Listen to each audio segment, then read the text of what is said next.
जयाच्या जनी जन्म नामार्थ झाला, जयाने सदा वास नामात केला.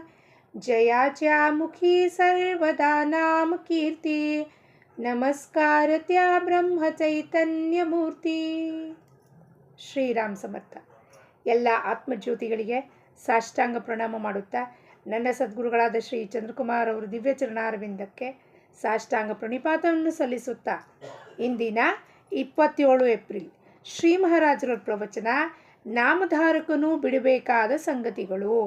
ನಾಮಧಾರಕ, ನಾಮವನ್ನು ಯಾರು ಧಾರಣೆಯನ್ನು ಮಾಡಿದ್ದಾರೋ ಅವನು, ನಾವೆಲ್ಲರೂ ಈಗ ನಾಮಧಾರಕರು. ನಾವು ಭಗವಂತ ಸದ್ಗುರುಗಳು ಕೊಟ್ಟಿದ್ದ ನಾಮವನ್ನು ಧಾರಣೆಯನ್ನು ಮಾಡಿದ್ದೀವಿ. ನಾವು ಏನೇನು ಸಂಗತಿಗಳನ್ನು ಬಿಡಬೇಕು, ಯಾತ್ರದಿಂದ ನಮ್ಮ ಮಾರ್ಗ ಉಜ್ವಲ ಆಗುತ್ತೆ. We will go to the path of self realisation. ನೀವು ಎಲ್ಲರೂ ಸೇರಿ ಏನೇನು ಸಂಗತಿಗಳನ್ನು ಬಿಟ್ಟರೆ ನಮಗೆ ಆ ಭಗವಂತನ ಪ್ರಾಪ್ತಿಯ ಮಾರ್ಗ ಓಪನ್ ಆಗತ್ತಪ್ಪ ಅನ್ನೋದನ್ನು ಎಲ್ಲರೂ ಸೇರಿ ನೋಡೋಣ. ಏನು ಹೇಳ್ತಾರೆ ಶ್ರೀ ಮಹಾರಾಜರು? ನಮ್ಮ ವಿಚಾರಗಳು ಸ್ವಾರ್ಥಪೂರ್ಣವಾಗಿ ಇರಬಾರದು. ನಮ್ಮ ವಿಚಾರ, ಸ್ವಾರ್ಥ ಅಂದರೆ ಏನು? It's only limited. ಸ್ವಾರ್ಥ ಅಂದರೆ ಲಿಮಿಟೆಡ್, ಓನ್ಲಿ ಫಾರ್ 2-3 ಪೀಪಲ್, ಹಂಗೆ ಇರಬಾರದು. ಸ್ವಾರ್ಥದಲ್ಲಿ ಯಾವಾಗಲೂ ಅಭಿಮಾನವು ಜಾಗೃತವಾಗಿರುತ್ತದೆ. ನಾನು ಮಾಡುತ್ತಾ ಇದ್ದೀನಿ, ನಾನು ಇಷ್ಟು ಜನ ಸಲುವಾಗಿ ಮಾಡುತ್ತಾ ಇದ್ದೀನಿ, that is limited conditioning of the mind. ಅಲ್ಲಿ ಅಭಿಮಾನ ಇರುತ್ತೆ ಯಾವಾಗಲೂ. ಸ್ವಾರ್ಥಿ ಮನುಷ್ಯನಿಗೆ ಜಗತ್ತಿನಲ್ಲಿ ಎಂದೂ ಸುಖ ಸಿಗಲು ಶಕ್ಯವಿಲ್ಲ. Because he is always thinking about himself. Selfishness. ನನಗೆ ಉಪಯೋಗ ಆಗಬೇಕು, ನನಗೆ ಲಾಭ ಆಗಬೇಕು, ಬೇರೆಯವ್ರ ನುಕ್ಸಾನ್ ಆಗಲಿ, ಏನು ಬೇಕಾದ ಹಾಕ್ಕೊಂಡು ಹೋಗಲಿ ಅಂತ ಹಾಗೆ ಮಾಡ್ತಿದ್ರೆ ಅವನಿಗೆ ಸುಖ ಯಾವತ್ತೂ ಸಿಗುವುದಿಲ್ಲ. ನೀತಿಯ ಬಂಧನಗಳನ್ನು ಪಾಲಿಸಬೇಕು. ಪರಸ್ತ್ರೀಯನ್ನು ತಾಯಿಯಂತೆ ತಿಳಿಯಬೇಕು. ಪ್ರಪಂಚದಲ್ಲಿ ಏಕಪತ್ನಿ ವ್ರತಸ್ಥರಾಗಿರುವ ಗೃಹಸ್ಥರು ಬ್ರಹ್ಮಚಾರಿಗಳೇ ಇದ್ದಂತೆ. ಏಕಪತ್ನಿ ವ್ರತಸ್ಥ ಅಂದರೆ ತನ್ನ ಹೆಂಡ್ತಿನ ಬಿಟ್ಟು ಯಾವತ್ತು ಯಾರು ಪರಸ್ತ್ರೀಯನ್ನು ನೋಡಿರೋದಿಲ್ಲ, ಪರಸ್ತ್ರೀಯವ್ರ ಜೊತೆ ಮಾತಾಡಿರೋದಿಲ್ಲ ಅಂಥ ಗೃಹಸ್ಥರು ಬ್ರಹ್ಮಚಾರಿಯನ್ನೇ ತಿಳಿಬೇಕು. ಅಥವಾ ಮನಸ್ಸಿನಲ್ಲಿ ಯಾವ ಥರವಾದ ಒಂದು ಕಲ್ಮಶ ಇಲ್ಲ. ಪರದ್ರವ್ಯದ ಅಭಿಲಾಷೆಯನ್ನು ಇಡಬಾರದು. ಅದನ್ನು ವಿಷ್ಠೆ ಸಮಾನದಂತೆ ತಿಳಿಯಬೇಕು. ಪರದ್ರವ್ಯ ವಿಷ್ಠಾ ಸಮಾನ. ಬೇರೆಯವ್ರ ದ್ರವ್ಯ ಹೊಡ್ಕೋಬೇಕು. ಅಣ್ಣಂದಿರಲಿ, ತಮ್ಮಂದಿರಲಿ, ಯಾರ್ದಿರಲಿ ಆಸ್ತಿ ಹೊಡ್ಕೋಬೇಕು. ಇಂಥದ್ದೇನು ಪರದ್ರವ್ಯ ಅಂದರೆ ಮನೆಯಿಂದ ಹಿಡಿದು ಹೊರಗಡೆ ತನಕ. ಅದು ವಿಷ್ಠಾ ಸಮಾನ. ವಿಷ್ಠ ಅಂದರೆ ಮಲ. ಕಾಕವಿಷ್ಠಾ ಸಮಾನ ಅಂತ ನಾವು ವೇದಾಂತದಲ್ಲಿ ಉದಾಹರಣೆ ಕೊಡ್ತೀವಿ. ಎರಡನೆಯವರ ದ್ರವ್ಯದ ಅಭಿಲಾಷೆಯನ್ನು ಮಾಡುವುದರಿಂದ ನಮ್ಮದು ಎಷ್ಟು ಹಾನಿಯಾಗುತ್ತದೆ ಎಂಬುದನ್ನು ಕಲ್ಪನೆ ಕೂಡ ಮಾಡಲು ಶಕ್ಯವಿಲ್ಲ. ಪರಸ್ತ್ರೀ ಪರದ್ರವ್ಯಗಳಂತೆ ಪರನಿಂದೆಯೂ ಕೂಡ ಅತ್ಯಂತ ತ್ಯಾಜ್ಯವಾದ ವಿಷಯವಾಗಿರುತ್ತದೆ. ತ್ಯಾಜ್ಯ ಮೀನ್ಸ್ ಡಿಸ್ಕಾರ್ಡ್. ಯಾವುದು ಅವಶ್ಯಕತೆ ಇಲ್ಲ ನಾಮಧಾರಕನಿಗೆ ಅದನ್ನೆಲ್ಲ ಬಿಡಲಿಕ್ಕೆ ಏನು ಹೇಳ್ತಾರೆ ಅದರಲ್ಲಿ? ಪರಸ್ತ್ರೀ ಮಾತೆ ಸಮಾನ ಅಂತ ತಿಳ್ಕೊಳ್ರಿ. ಪರದ್ರವ್ಯದ ಹವ್ಯಾಸ ಇಟ್ಕೋಬೇಡಿ. ಗ್ರೀಡ್, ಲೋಭ ಅದು. ಮತ್ತು ಪರನಿಂದೆ ಅತ್ಯಂತ ತ್ಯಾಜ್ಯವಾಗಿರುತ್ತದೆ. ಪರನಿಂದೆಯಿಂದ ನಾವು ನಮಗಿರಿ ಅರಿಯದಂತೆ ನಮ್ಮ ಹಾನಿಯೇ ಮಾಡಿಕೊಳ್ಳುತ್ತಾ ಇರುತ್ತೇವೆ. ಪರನಿಂದೆಯಲ್ಲಿ ಎರಡನೆಯವರ ದೋಷಗಳ ಚಿಂತನೆ ಮಾಡುತ್ತಾ ಇರುವುದರಿಂದ ಆ ದೋಷಗಳು ನಮ್ಮ ಕಡೆಗೆ ಬರುತ್ತದೆ. ಆ ಜಾವ್ ಅಂತ. ಏನಪ್ಪ ಅವ್ರ ಬಗ್ಗೆ ಅವ್ರು ಹಿಂಗಿದ್ದಾರೆ ಅಂತ ಹೇಳ್ತಾ ಏನಾಗುತ್ತೆ? ರೂಪಾಂತರ. ನಾನು ಅವ್ರ ಥರ ಆಗಿಬಿಡ್ತೀನಿ. ಬಹಳ ಟೈಮ್ ಹಿಡಿಯೋದಿಲ್ಲ ಅವ್ರ ಥರ ಆಗಲಿಕ್ಕೆ. ಅವ್ರ ಬಗ್ಗೆ ವಿಚಾರ ಮಾಡ್ತಿದ್ರೆ ಅವ್ರ ಸಂಗತಿ ಇಲ್ಲಿಂದ ಮಾಡಿದ್ರೆ ಸಾಕು, ಅವ್ರ ದೋಷಗಳು ನಮ್ಮ ಕಡೆಗೆ ಬರುತ್ತದೆ. ಇದು ಯಾರಿಗೆ ಹೇಳ್ತಾರೆ ಶ್ರೀ ಮಹಾರಾಜರು? ನಾಮಧಾರಕನಿಗೆ ಹೇಳ್ತಾ ಇದ್ದು, ಪ್ರಾಪಂಚಿಕ ಜನರಿಗೆ ಹೇಳ್ತಾ ಇಲ್ಲ. ಯಾರು ವಿಷಯಾಸಕ್ತಿದಲ್ಲಿ ಬಿದ್ದಿರ್ತಾರೋ, ಮುಳುಗಿರ್ತಾರೋ ಅವರಿಗಿದು ಅನ್ವಯಿಸೋದಿಲ್ಲ. ಪರಮಾರ್ಥಕ್ಕೆ ಬಂದು ಗುರುಗಳಿಂದ ನಾಮಧಾರಣೆಯನ್ನು ಮಾಡಿದ ಮೇಲೆ ಅವರಿಗೆ ಈ ಸಂಗತಿಗಳನ್ನು ಬಿಡಬೇಕಾದು ಅಂತ ಆಗ್ರಹಪೂರ್ವಕವಾಗಿ ಹೇಳ್ತಾ ಇದ್ದಾರೆ. ಈ ಎಲ್ಲ ಸಂಗತಿಗಳನ್ನು ಕಾಯ್ದುಕೊಂಡು ನಾವು ನಾಮ ತೆಗೆದುಕೊಳ್ಳಬೇಕು. ಇದರಿಂದ ನಮಗೆ ನಿಶ್ಚಿತವಾಗಿಯೂ ನಾಮದ ಪ್ರೇಮ ಬರುತ್ತದೆ. ಇದೆಲ್ಲವನ್ನು ಮಾಡುತ್ತಾ ಇರುವಾಗಲೂ ನಾವು ನಮ್ಮ ತಂದೆ ತಾಯಿ, ಹೆಂಡತಿ, ಮಕ್ಕಳು ಮುಂತಾದವರ ಬಗ್ಗೆ ಇರುವ ನಮ್ಮ ಕರ್ತವ್ಯವನ್ನು ಎಂದು ತಪ್ಪಬಾರದು. ಹಾಗೂ ಆ ಕರ್ತವ್ಯದಲ್ಲಿ ಆಸಕ್ತಿ ಇರಬಾರದು. You should not have any attachments. ನಾನು ಹೇಳಿದ ನನ್ನ ಮಾತು ನನ್ನ ಮಕ್ಕಳು ಕೇಳಲೇಬೇಕು ಅನ್ನೋ ಆಗ್ರಹ ಇರಬಾರ್ದು. ತಾಯಿಯಾಗಿ ನನ್ನ ಕರ್ತವ್ಯ ಮಾಡಬೇಕು, ಹೇಳಬೇಕು. ಕೇಳಲಿಲ್ಲ, ಬಿಡಲಿಲ್ಲ, ಅದಕ್ಕೆ ದುಃಖ ಆಯಿತು ನನಗೆ ರೀ ಅಂದರೆ ನಾಮಧಾರಣೆಯನ್ನು ಮಾಡಿ ಉಪಯೋಗ ಇಲ್ಲ. ಮಹಾರಾಜರು ಹೇಳಿದ್ರು, ನೀ ಜೀವನದಲ್ಲಿ ಮತ್ತೆ ಅದೇ ಕೊಚ್ಚೆದಲ್ಲಿ ಬೀಳಕ್ಕೆ ಬಂದಿಲ್ಲ ನಾವು. ಏನಪ್ಪ ಪುನರಪಿ ಜನನಂ ಪುನರಪಿ ಮರಣಂ. ಮಕ್ಕಳನ್ನ ಸರಿ ಮಾಡ್ತೀನಿ, ಸೊಸೆನ ಸರಿ ಮಾಡ್ತೀನಿ, ಆಪ್ತೇಷ್ಟನ್ನು ಸರಿ ಮಾಡಿಬಿಡ್ತೀನಿ, ಅವ್ರ ಹತ್ರ ಆಸ್ತಿ ಕಿತ್ಕೊಂಡ್ಬಿಡ್ತೀನಿ, ಇದಕ್ಕೆ ನಾವು ಬರ್ತಾ ಇರೋದು. ಇದಕ್ಕಲ್ಲ. ಮಾನವ ಜನ್ಮ ಬಲು ದೊಡ್ಡದು, ಎಚ್ಚರಗೊಳಿಸಿ ಹುಚ್ಚಪ್ಪಗಳಿರ, ಇದನ್ನು ಹಾನಿ ಮಾಡಿಕೊಳ್ಳಬೇಡಿ ಹುಚ್ಚಪ್ಪಗಳಿರ ಅಂತ ಪುರಂದರದಾಸರು ಯಾತಕ್ಕೆ ಹೇಳಿದ್ರು? ಸುಮ್ಮನೆ ಹೇಳಿದ್ರಪ್ಪ. ಅವ್ರಿಗೆ ಅದು ಅರ್ಥ ಆಯಿತು. ಈ ದುಡ್ಡಿಂದ ಹೋಗಿ ನನಗೇನೂ ಸಿಗಲಿಲ್ಲ. ಶ್ರೀನಿವಾಸ ಸಾಕ್ಷಾತ್ ಭಗವಂತ ನನ್ನ ಮನೆಗೆ ಬಂದಿದ್ದ, ನನಗೆ ಅರಿವಾಗಲಿಲ್ಲಪ್ಪ. ಅವ್ರ ಹೆಂಡತಿಗೆ ಅರಿವಾಯಿತು, ಶ್ರೀನಿವಾಸ ನಮ್ಮ ಮನೆಗೆ ಬಂದಿದ್ದಾನೆ ಅಂತ.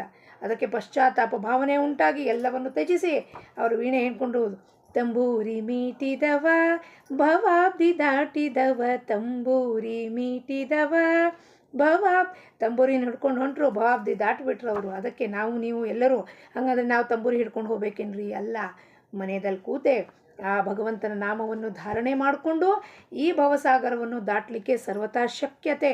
It's highly possible in this birth only. ಗುರುವಿನ ಪಾದವನ್ನು ಹಿಡ್ಕೊಂಡ್ರೆ ಇದೇ ಜನ್ಮದಲ್ಲಿ ನಾವು ನೀವು ಎಲ್ಲರೂ ಆ ಭವಾಬ್ದಿಯನ್ನು ಅಥವಾ ಭವಸಾಗರ ಅನ್ನೋಣ. ಭವ ಅಂದರೆ ವಿಷಯದ ಸಾಗರ. ಆ ಸಂಸಾರದ ಸಾಗರವನ್ನು ಸುಲಭವಾಗಿ ನಾವೇನು ಮಾಡಬೇಕಾಗಿಲ್ಲ, ಯಾವ ಕಷ್ಟಪಡಬೇಕಾಗಿಲ್ಲ, ಯಾವ ಸಾಧನೆ ಮಾಡಬೇಕಾಗಿಲ್ಲ. ಗುರುಪಾದವನ್ನು ಹಿಡ್ಕೊಂಡ್ರೆ ಸಾಕು, ಅವನ ಪದವನ್ನು ಹಿಡ್ಕೊಂಡ್ರೆ ಸಾಕು. ಮೀರಾಬಾಯಿ ಅದಕ್ಕೆ ಹೇಳಲು, ಸತ್ ಕಿ ನಾವ್ खेवटिया सतगुरु भवसागर तर आयो, पायो जी मैंने ಭವಸಾಗರ ತರ ಆಯೋ ಅಂತ ಹೇಳ್ತಾಳೆ ಅವಳು. ತರ್ ಆಯೋ ಅಂದರೆ ನಾನು ದಾಟ್ ಬಂದುಬಿಟ್ಟೆ ಅಂತ ಹೇಳ್ತಾಳೆ ಆಕೆ. ಯಾವಾಗ? ಸತ್ಕಿ ನಾವು ಖೇವಟಿಯ ಸತ್ಗುರು, ಅಂಬಿಗನಾಗಿ ಕೂಡಿಸ್ಕೊಂಡು ಹೋಗ್ತಾನೆ. ನೀನೇನು ಮಾಡಬೇಕಲ್ಲ, ಬೋಟಲ್ ಸುಮ್ಮನೆ ಬಾಯಿ ಮುಚ್ಕೊಂಡು ಕೂಡಬೇಕಷ್ಟೇ. ತಲೆ ಬುದ್ಧಿ ಉಪಯೋಗಿಸ್ದಲೇ ನಾವು ಬೋಟಲ್ ಕಣ್ಣು ಮುಚ್ಕೊಂಡು ಕೂತ್ಕೊಂಡ್ರೆ ಅವನ ಜೊತೆ ಅವನು ನಮ್ಮನ್ನು ಕರ್ಕೊಂಡೋಗಿ ಪಾರ ಮಾಡಿ ಇದೇ ಜನ್ಮದಲ್ಲಿ ಆ ಭಗವಂತನ ಪಾದಕ್ಕೆ ಸೇರಿಸಿ ಭಗವಂತನ ಪ್ರಾಪ್ತಿ ಮಾಡಿಸ್ಕೊಳ್ತಾನೆ ಸದ್ಗುರುನಾಥ. ಯಾವುದೇ ಪ್ರತಿಫಲದ ಅಪೇಕ್ಷೆಯನ್ನು ಇಡದೆ ಮಾಡುವ ಕರ್ತವ್ಯವೆನಿಸಿಕೊಳ್ಳುತ್ತದೆ. ಅವಾಗ ಅದೇನಾಗತ್ತಪ್ಪ, ನಿಜವಾದ ಕರ್ತವ್ಯ, ನಿಷ್ಕಾಮ್ಯ ಕರ್ಮ ಅಂತ ಏನಂತೀವೋ ಅದಕ್ಕೆ ಯಾವುದೋ ಅಪೇಕ್ಷೆ ಇಡಬಾರ್ದು. ಯಾರಿಂದ? ಗಂಡನಿಂದ ಹಿಡಿದು, ಮಕ್ಕಳಿನಿಂದ ಹಿಡಿದು, ಆಪ್ತೇಷ್ಟರಿಂದ ಹಿಡಿದು, ಹೊರಗಡೆ ಯಾರು ಸಿಗ್ತಾರೋ, ಪಾರಮಾರ್ಥಿಕ ಸಾಧಕರಿರಲಿ, ಪ್ರಾಪಂಚಿಕ ಜನರಿರಲಿ, ಯಾರ ಹತ್ರ ಯಾವ ಥರವಾದ ಒಂದು ಅಪೇಕ್ಷೆ, ಪ್ರತಿಫಲದ ಅಪೇಕ್ಷೆ ಇಡಲಾರ್ದೆ ಮಾಡಿದಾಗ ಅದು ಕರ್ತವ್ಯ, ನಿಷ್ಕಾಮ ಕರ್ತವ್ಯ ಆಗುತ್ತದೆ. ಈ ರೀತಿಯ ಕರ್ತವ್ಯವನ್ನು ನಿರ್ವಹಿಸುತ್ತಾ ನೀತಿ ಧರ್ಮದಿಂದ ನಡೆಯುತ್ತಾ ನಾವು ನಮ್ಮ ಪ್ರಪಂಚವನ್ನು ಮಾಡಬೇಕು ಹಾಗೂ ಅದರಲ್ಲಿ ಭಗವಂತನ ಸ್ಮರಣೆಯನ್ನಿಡಬೇಕು. ಅಂದರೆ ನಮ್ಮ ಪ್ರಪಂಚವೇ ಪರಮಾರ್ಥ ಸ್ವರೂಪವಾಗಿ ಭಗವಂತನ ಪ್ರೇಮವು ಪ್ರಾಪ್ತವಾಗುತ್ತದೆ ಎಂದು ನಾನು ನಿಮಗೆ ನಿಶ್ಚಿತಪೂರ್ವಕವಾಗೂ ಹೇಳುತ್ತೇನೆ. ಮಹಾರಾಜರು ಹೇಳ್ತಾರೆ, ನಿಶ್ಚಿತಪೂರ್ವಕವಾಗಿ, authenticately I am telling you this is possible. ಪ್ರಪಂಚನೇ ನಮ್ಮದು ಪರಮಾರ್ಥದ ಸ್ವರೂಪ ಆಗೋಗತ್ತವಾಗ, ಮನೆ ಮಂತ್ರಾಲಯ ಆಗೋಗತ್ತವಾಗ. ಈ ದೇಹವೇ ಕೆಂಗೇರಿ ಆಗೋಗತ್ತೆ. ಒಂದು ಅಭಂಗ ಇದೆ, ದೇಹವೇ ಕೆಂಗೇರಿ ಆತ್ಮಚಿದಂಬರ, ದೇಹವೇ ಕೆಂಗೇರಿ ಆತ್ಮಚಿದಂಬರ. ತುಂಬ ಅದ್ಭುತವಾದಿದೆ ಅಭಂಗ ಅದು. ಈ ದೇಹನೇ ಕೆಂಗೇರಿ ಆಗೋಗುತ್ತೆ. ಆತ್ಮ ಚಿದಂಬರ ಒಳಗೆ ಕೂತಿದ್ದಾನೆ, ಎಲ್ಲಿ ಹೋಗಬೇಕಾಗಿದೆ ನಾನು ಹುಡ್ಕೊಂಡು ವಿಚಾರ ಮಾಡೋಣ. ಎಷ್ಟು ಚೆನ್ನಾಗಿದೆ, ಅದ್ಭುತವಾಗಿ ಅಭಂಗ ರಚನೆ, ಕೃತಿ ರಚನೆ ಆ ಪರಮಾತ್ಮನ ಸ್ಫುರಣೆಯಿಂದ ಈ ಶಬ್ದಗಳು ಬಂದಿರ್ತಾವೆ. ಹಾಗಾಗಿ ಅದನ್ನು ಹಲ್ಕೆ ಮೇ ನಹಿ ಲೇನಾ ಚಾಹಿಯೆ. ಪ್ರಪಂಚವು ಉಪ್ಪಿನಂತೆ ಇರುತ್ತದೆ. ರೊಟ್ಟಿಯಲ್ಲಿ ಉಪ್ಪನ್ನು ಎಷ್ಟು ಹಾಕಬೇಕು? ಕೇವಲ ರುಚಿಗೆ ಬರುವಷ್ಟು ಹಾಕಬೇಕು. ನಾವೀಗ ಅಂತೀವಿ, ಅಡುಗೆ ಮಾಡೋರು ತೋರಿಸ್ತಿರ್ತಾರೆ, ರುಚಿಗೆ ತಕ್ಕಷ್ಟು ಉಪ್ಪು, ಸ್ವಾದ್ಗೆ ಅನುಸಾರ ನಮಕ್ಕಿ ರೋಟಿನಿ ಬನಾತೆ ಹಮ್ ಲೋಗ್. ಆದರೆ ನಾವು ಉಪ್ಪಿನ ರೊಟ್ಟಿಯನ್ನೇ ಮಾಡಿ ಅದರಲ್ಲಿ ಒಂದು ಚಿಮುಟಕಿ ಹಿಟ್ಟನ್ನು ಹಾಕುತ್ತೇವೆ. ಅಂದ ಮೇಲೆ ನಮಗೆ ತಿನ್ನಲು ಹೇಗೆ ಬರುತ್ತದೆ? ವಿಚಾರ ಮಾಡಿ. ನಾವೇನು ಮಾಡ್ತಿದ್ದೀವಿ? ಬೆಳಗ್ಗಿಂದ ಸಂಜೆ ತನಕ ಪ್ರಪಂಚ ಮಾಡಿ ಮಾಡಿ ಮಾಡಿ ಉಪ್ಪುಮಯ ಪ್ರಪಂಚ, ಅದು ಕ್ಷಾರವಾದ ಪ್ರಪಂಚ ಮಾಡಿಬಿಟ್ಟು ಚಿಮುಟ್ಕಿ ಹಿಟ್ಟಷ್ಟು ಪರಮಾರ್ಥ ಅಂದರೆ ಒಂದು ತಾಸು ಜಪ ಮಾಡಿದ್ವಿ, ಒಂದು ಗ್ರಂಥದ ಒಂದು ಪೇಜ್ ಓದಿದ್ವಿ, 4 ಭಜನೆ ಹೇಳ್ಕೊಂಡ್ವಿ, ಆಯ್ತು ರೀ ನಮ್ಮ ಪರಮಾರ್ಥ ಆಗೋಯ್ತು ರೀ ಅಂತ. ಉಪ್ಪಿನ ರೊಟ್ಟಿ ಚೆನ್ನಾಗಿ ಅನ್ಸುತ್ತೇನ್ರಿ? ಆದರೆ ಒಂದು ಚಿಮುಟ್ಕಿ ಹಿಟ್ಟು ಹಾಕಿಬಿಟ್ರೆ, ಹಿಟ್ಟು ಜಾಸ್ತಿ ಹಾಕಿಬಿಟ್ಟು ಒಂದು ಚುಟ್ಕಿ ಹೆಂಗೆ ಹಾಕಬೇಕೋ ಅದರಂತೆ ನಮ್ಮ ಇಡೀ ದಿವಸ ಪರಮಾರ್ಥದ ಭಗವಂತನ ಸ್ಮರಣೆಯಲ್ಲಿ ಕಳೆದು ಬಿಟ್ಟು ಒಂದು ಚುಟ್ಕಿ ಉಪ್ಪು ಅಂದರೆ ಒಂದು ಚುಟ್ಕಿಯಷ್ಟು ಪ್ರಪಂಚವನ್ನು ನಾವು ಮಾಡಬೇಕು. ಅಂದರೆ ಪ್ರಪಂಚ ಇದ್ದರೂ ಕೂಡ ಅದು ನಮಗೆ ಬಾಧಕ ಆಗುವುದಿಲ್ಲ. ಆಸಕ್ತಿ ರಹಿತವಾಗಿ ಮಾಡಬೇಕು. ಅಂದರೆ ಅಲ್ಲಿ ಫೀಲಿಂಗ್ಸ್ ಆ್ಯಂಡ್ ಇಮೋಷನ್ಸ್ ಹಾಕಬಾರ್ದು. ಫೀಲಿಂಗ್ಸ್ ಆ್ಯಂಡ್ ಇಮೋಷನ್ಸ್ ಇಲ್ಲಿರಬೇಕು. ಅಲ್ಲಿ ನಾವು ಕೆಲಸ ಕರ್ತವ್ಯ ರೋಬೋಟ್ ಹೆಂಗೆ ಕೆಲಸ ಮಾಡ್ತಿರ್ತೀರ ರೋಬೋಟ್ ಥರ ಕೆಲಸ ಮಾಡಬೇಕು. ಅಲ್ಲಿ ಫೀಲಿಂಗ್ಸ್ ಇಮೋಷನ್ಸ್ ಹಾಕಿದ್ರೆ ಇಲ್ಲಿ ಪರಮಾತ್ಮನ ಹತ್ರ ಫೀಲಿಂಗ್ಸ್ ಇಮೋಷನ್ಸೇ ಇರಲ್ಲ. ಅದಕ್ಕೆ ನಮ್ದು ಏನಾಗುತ್ತೆ, ಇಷ್ಟು ಪರಮಾರ್ಥ ಆಗುತ್ತೆ, ಇಷ್ಟು ಪ್ರಪಂಚ ಆಗುತ್ತೆ. ನಿಜವಾದ ಸಮಾಧಾನ ಸಿಕ್ಕ ಮನುಷ್ಯನು ಪ್ರಪಂಚವನ್ನು ಆಟದಂತೆ ಮಾಡುತ್ತಾನೆ. ಅದರಲ್ಲಿ ಅವನು ಮೇಲೆ ಏರಿದರೂ ಅಥವಾ ಕೆಳಗೆ ಬಿದ್ದರೂ ಒಂದೇ ಸಮಾನವಿರುತ್ತದೆ. ಅಂದರೆ ಸ್ಥಿತಪ್ರಜ್ಞನಾಗಿ ನಿಜವಾಗಿ ಯಾರಿಗೆ ಸಮಾಧಾನ ಲಾಭ ಆಗಿರುತ್ತೋ ಅವನು ಹೋಗ್ತಾನೆ, ಆಟ ಆಡ್ತಾನೆ. ಸ್ನೇಕ್ಸ್ ಆ್ಯಂಡ್ ಲ್ಯಾಡರ್ಸ್ ಆಟ ಆಡ್ತೀವಿ ನಾವು, ಡೈಸ್ ಹಾಕ್ತೀವಿ. ಅದರಲ್ಲಿ ಏನಾಗುತ್ತೆ, ಒಂದು ಸತಿ ಮೇಲೆ ಹೋಗ್ತೀವಿ, 98ಗೆ ಬಂದುಬಿಟ್ವಿ ಅಂತ ಅಂದ್ಕೊಂಡಿರ್ತೀವಿ.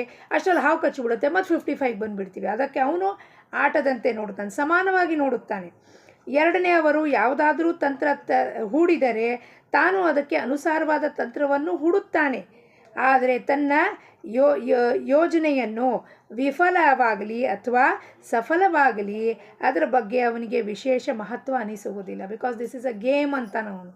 This is not a serious job where you should take your life yourself seriously. Who am I? You should take seriously, not the life. You should play it like a fun ಥರ play ಮಾಡಬೇಕು ಅದನ್ನು, ಜೀವನನ. ಇದು no profit no loss game. ನಾನು ಏನು ತಂದಿದ್ದೆ ಬರ್ತಾ, ಖಾಲಿ हाथ आए थे, कुछ कपड़ा नहीं था. ये कपड़ा भी भगवान ने दिया है, उसकी मेहरबानी से ये सोना है, ये चेन है, ये कान का है, ये सब कुछ भगवान ने दिया है. ಹೋಗುವಾಗ ಬೆತ್ತಲೆ, कुछ नहीं है. तो फिर ये गेम खेलने में क्या प्रॉब्लम है हमको? ಪೈಪೋಟಿ ಮಾಡೋದು, ಅಸೂಯೆ ಮಾಡೋದು, ನಂದು ನಂದು ನಂದು ಎಲ್ಲಿ ತೊಗೊಂಡು ಹೋಗ್ತೀವಿ ನಾವು, ಇದನ್ನು ಫಸ್ಟ್ ವಿಚಾರ ಮಾಡಬೇಕು.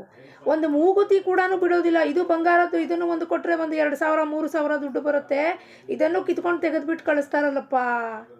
ಇದನ್ನೆಲ್ಲ ವಿಚಾರ ಮಾಡಿದಾಗ ನಮಗೆ ಅನ್ಸೋದಿಲ್ವ, ಇದು ಎಂಥ ಲೈಫ್ ನಾವು ಜೀವನ ಮಾಡ್ತಿದ್ದೀವಿ, ಎಷ್ಟು ವರ್ಷಗಳ ಕಾಲ ವೇಸ್ಟ್ ಮಾಡಿಬಿಟ್ವಿ ಇದನ್ನೆಲ್ಲ ಸಂಗ್ರಹ ಮಾಡೋದ್ರಲ್ಲಿ, ಕಾಪಾಡ್ಕೊಳ್ಳೋದ್ರಲ್ಲಿ. ಲಾಕರ್ನಲ್ಲಿ ಇಡ್ತಿದ್ದೆ ಎಲ್ಲ ಸಾಮಾನು, ಅಲ್ಲಿ ಹಾಕ್ಕೊಳಕ್ಕಾಗೋದಿಲ್ಲ ಅಂತ ಲಾಕರ್ ನನಗೆ ದುಡ್ಡು ಪಡಿಬೇಕು, ಕೆಲಸ ಇಲ್ಲ ಅದು. ಮತ್ತು ಎದಕ್ಕೆ ಮಾಡಿಸ್ಕೋಬೇಕಾಯ್ತು? ಜ್ಯುವೆಲ್ಲರ್ ಅಂಗಡಿನಲ್ಲೇ ಸರಿ ಇರ್ತದು. ಲಾಕರಿಗೆ ಪುಕ್ಕಟ್ಟೆ ದುಡ್ಡು ಕೊಡು, ಹಾಕ್ಕೊಳ್ಳಿಕ್ಕೆ ಭಯ, ಕಳ್ಳರು ಹೊತ್ಕೊಂಡು ಹೋಗ್ತಾರೆ, ಹೋದರೆ ದುಡ್ಡು ಹೋಯಿತು, ಅದು ಇದು, ಸೋ ಮಚ್ ಆಫ್ ಟೆನ್ಷನ್. ಅದಕ್ಕೆ ಯಾವುದೇ ಒಂದು ಯೋಜನೆ ವಿಫಲ ಆಗಲಿ ಸಫಲ ಆಯಿತು, ಯಾವುದೋ ಒಂದು ಕೆಲಸ, ಮಹಾರಾಜ್ ನಿಮ್ಮ ಕೃಪೆ ಇದು. ವಿಫಲ ಆಯಿತು, ಅನ್ಫೇವರಬಲ್ ಕಂಡೀಷನ್, ಮಹಾರಾಜ್ ನಿಮ್ಮ ಇಚ್ಛೆ. ಎರಡೂ ಪರಿಸ್ಥಿತಿಯಲ್ಲಿ ಅವ್ರದ್ದೇ ಸತ್ತ ನಡೆಯುತ್ತೆ. ನೀವು ಮಹಾರಾಜನೇ, ಅದು ಕೃಷ್ಣ ಅನ್ನಿ, ರಾಮ ಅನ್ನಿ, ಚಿದಂಬರ ಅನ್ನಿ, ಯಾರು ಹೆಸರು ಹಾಕ್ತಿರೋ ಅವರು. ಆಯಿತು, ಸಫಲ ಆಯಿತು, ಕೆಲಸ ಆಯಿತು, ನನ್ನ ಆಯಿತು, ಮನಸ್ಸಿನಂತೆ ಖುಷಿ ಆಯಿತು, ಕೆಲಸ ಆಯಿತು, ಮಹಾರಾಜ್ ನಿಮ್ಮ ಕೃಪೆ. ಕೆಲಸ ಆಗಲಿಲ್ಲ, ಮಹಾರಾಜ್ ನಿಮ್ಮ ಇಚ್ಛೆ.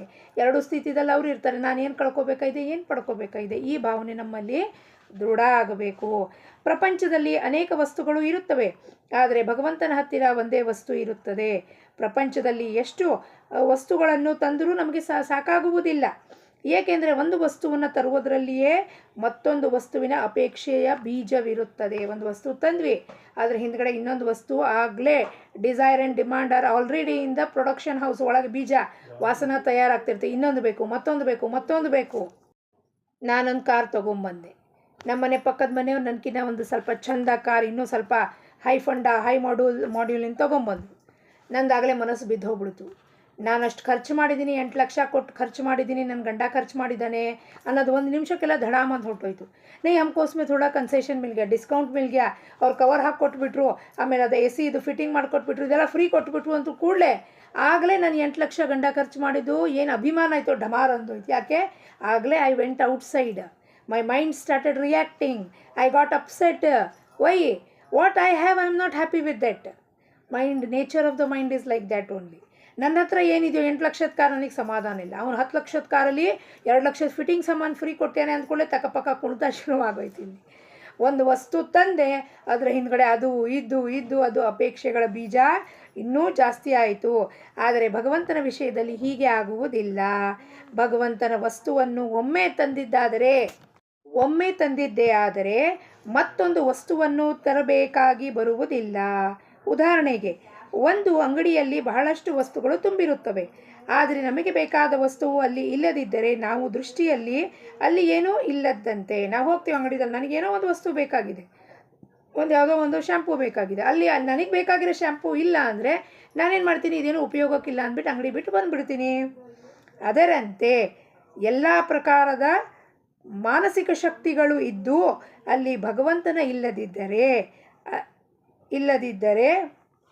ಅವೆಲ್ಲ ಇರುವುದು ಇಲ್ಲದಿರುವುದು ಸಮಾನವೇ ಎಂದು ತಿಳಿಯಬೇಕು. ಮಾನಸಿಕ ಶಕ್ತಿ ಬಹಳ ಪ್ರಬಲವಾದ ಶಕ್ತಿ ಕೊಟ್ಟಿದ್ದಾನೆ ಈ ಜೀವಕ್ಕೆ ಭಗವಂತ. ಆದರೆ ಅಲ್ಲಿ ಭಗವಂತ ಇಲ್ಲ. ಯಾಕೆಂದರೆ ಅದ್ರದ್ದು ಹೆಂಗೆ ಬಳಕೆ ಮಾಡಬೇಕು ಈ ಬುದ್ಧಿನ ಅಂತಲೇ ನಮಗೆ ಗೊತ್ತಿಲ್ಲ. ಪಶು ಥರ ಬದುಕ್ತಾ ಇದ್ದೀವಿ ನಾವು. ಪರಮಾತ್ಮನನ್ನು ಪ್ರಪಂಚ ಸ್ವರೂಪನಾಗಿ ಮಾಡುವಕ್ಕಿಂತಲೂ ನಾವು ನಮ್ಮ ಪ್ರಪಂಚವೇ ಪರಮಾತ್ಮನ ಸ್ವರೂಪನಾಗಿ, ನಾವು ನಮ್ಮ ಪ್ರಪಂಚವನ್ನೇ ಪರಮಾತ್ಮ ಸ್ವರೂಪನಾಗಿ ಮಾಡಬೇಕು. ಇದರಲ್ಲಿಯೇ ಜೀವನದ ಸಾರ್ಥಕತೆ ಆಗಿರುತ್ತದೆ. ನಮ್ಮ ಪ್ರಪಂಚನೇ ಹೆಂಗಾಗ್ಬಿಡ್ಬೇಕು? ಪರಮಾತ್ಮನ ಸ್ವರೂಪ. ಎಲ್ಲಿ ಮನೆ ಬಾಗಿಲು ತೆಗೆದ್ರೆ ಸಾಕು, ಏನು ಮನೆಯಲ್ಲಿ ಘಮಘಮಗ ಅಂತ ಇದರದ್ದು ಅಷ್ಟಗಂಧ ಇರಲಿ ಅಥವಾ ಒಂದು ತುಳಸಿ ಇರಲಿ, ಅದ್ರದ್ದು ಎಂಥ ಘಮಘಮ ವಾಸನೆ ಬರ್ತೀವಿ. ಮನೆಯಲ್ಲಿ ಎಂಟ್ರಿ ಆದರೆ ಒಳ್ಳೆ ದೇವಸ್ಥಾನನ ಆಶ್ರಮದಲ್ಲಿ ಎಂಟ್ರಿ ಆಗ್ತಿದ್ದೀವಲ್ಲಪ್ಪ ಅನ್ನೋ ಭಾವನೆ ನಮ್ಮಲ್ಲಿ ಉಂಟಾಗಬೇಕು. ಆ ರೀತಿಯಲ್ಲಿ ನಮ್ಮ ಪ್ರಪಂಚ ಪರಮಾರ್ಥ ಸ್ವರೂಪ fully completely should be transformed like a Mandir our house should be. ಇಂದಿನ ಬೋಧವಚನ: ಪರಮಾರ್ಥದಲ್ಲಿ ಅಹಂಕಾರ ಸೇರಿತೆಂದರೆ ಅದು ಪ್ರಪಂಚವಾಗುತ್ತದೆ, ಪ್ರಪಂಚದಲ್ಲಿ ಅಹಂಕಾರ ದೂರವಾಯಿತೆಂದರೆ ಅದು ಪರಮಾರ್ಥವೇ ಆಗುತ್ತದೆ. ನಮ್ಮ ಪ್ರಪಂಚದಿಂದ ಅಹಂಕಾರ ಹೋಯಿತು ಅಂದರೆ ಆ ಪ್ರಪಂಚ ಹೆಂಗಾಗೋಗುತ್ತೆ ನಮ್ಮದು? ನಾವು ಗೃಹಸ್ಥಾಶ್ರಮದಲ್ಲಿ ಇದ್ದರೂ ಕೂಡ ನಮ್ಮ ಆ ಪ್ರಪಂಚ ಸಂಪೂರ್ಣ ಪರಮಾತ್ಮನ ಸ್ವರೂಪ ಹೊಂದಿಬಿಡುತ್ತದೆ ಅಂತ ಹೇಳುತ್ತಾ ಜಾನಕಿ ಜೀವನ ಸ್ಮರಣ. ಜೈ ಜೈ ರಾಮ್. ಲೋಕಾಹ ಸಮಸ್ತಾಹ ಸುಖಿನೋ ಭವಂತು.